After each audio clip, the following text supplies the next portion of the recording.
আসসালামু আলাইকুম, কেমন আছেন সবাই। আজকে নিয়ে আসলাম একটা হোমমেড বাটার রেসিপি। আপনাদের দেখিয়েছিলাম যে আমি একসাথে অনেকগুলা দুধ নিয়ে আসি আর সেই দুধগুলাকে জাল করে ওইখান থেকে আমি উপরের সরটা উঠিয়ে নিই। এই সরটাকে ফ্রিজে রেখে ঠান্ডা করেছি।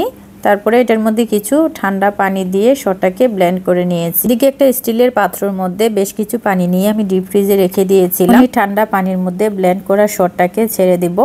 আর ছেড়ে দেওয়ার সাথে সাথেই দেখেন এটা কিন্তু জমাট বেঁধে গিয়েছে, কি সুন্দর বাটারে পরিণত হয়ে গিয়েছে। এটাই কিন্তু বাটার।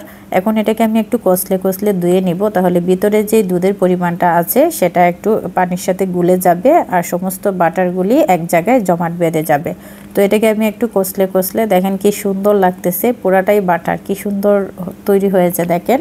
তো এটাকে আমি একটু চেপে এটার ভিতর থেকে যে পানিটা আছে সেই পানিটাকে নিংড়ে নিব। তো এটা এক হাত দিয়ে করা যায় না, তো আমি দুই হাত দিয়ে বাটারটাকে এক জায়গায় করে দুই হাত দিয়ে চেপে একটু এটার ভিতরের যে সমস্ত পানিটা একটু নিংড়ে নিব। এটা আলতো হাতে চেপে করতে হবে, বেশি জোরেও চাপ দেওয়া যাবে না, কারণ এটা কিন্তু অনেক নরম। দেখতে পাচ্ছেন যে এদিক সেদিক কিন্তু বের হয়ে যাচ্ছে। আপনি যদি জোরে চাপ দেন আঙ্গুল দিয়ে তাহলে কিন্তু এটা গলে যাবে, যেহেতু জিনিসটা অনেক নরম। তাই হালকাভাবে এটাকে চাপ দিয়ে ভিতরের পানিটা নিংড়ে ফেলতে হবে। একটু সময় নিয়ে ধৈর্য সহকারে কাজটা করতে হবে। এখন তো আমাদের জীবন অনেকটাই সহজ হয়ে গিয়েছে এই আধুনিক প্রযুক্তির কারণে। আগেকার দিনে মা চাচিরা কিন্তু অনেক কষ্ট করে এই দুধ থেকে মাখন উঠাতো, সেই মাখন থেকে ঘি বানাতো। এখন দেখেন কত সহজ, 10 থেকে 15 মিনিটেই কিন্তু আমার সমস্ত প্রসেসটা শেষ হয়ে গিয়েছে।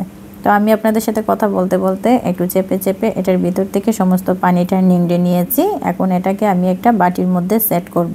আমি এরকম একটা টিফিন বক্স নিয়েছি, এই বক্সের মধ্যে নিচে একটা বেকিং পেপার দিয়েছি আর সেই পেপারের উপরে আমি এখন মাখনটাকে সেট করে নিব। নিয়ে একটা স্প্যাচুলা দিয়ে এটাকে সুন্দর করে চেপে চতুর্দিক দিয়ে বসিয়ে নিব, যেন ভিতরে কোনো লাম্পস না থাকে। তাহলে এটা যখন আমি সেট করব, এটা আমরা যখন বাজার থেকে কিনে আনি মাখনটা ওই রকমই দেখা যাবে, সেট হয়ে যাবে। এটাকে এখন র্যাপিং করে কিছু সময় ডিপ ফ্রিজে রেখে দিব, তাহলে এটা একটু শক্ত হয়ে সেট হয়ে যাবে। সহজেই তৈরি করে ফেললাম 100% অর্গানিক বাটার। এখানে পরিমাণে হাফ কেজির মতো হবে আর এটা একদম খাঁটি, খুবই স্বাস্থ্যসম্মত এবং হেলদি খাবার। বাচ্চাদের জন্য খুবই প্রয়োজন এটা। আপনি সকালের নাস্তা হিসেবে বাচ্চাদেরকে দিতে পারেন ব্রেডের সাথে, অথবা বাচ্চাদের টিফিনও দিয়ে দিতে পারেন। এটা দিয়ে খুবই স্বাস্থ্যসম্মত আর বাচ্চারা খেয়ে খুবই মজা পাবে। আজ এ পর্যন্তই, দেখা হবে পরবর্তী ব্লগে। সেই পর্যন্ত ভালো থাকবেন, আল্লাহ হাফেজ।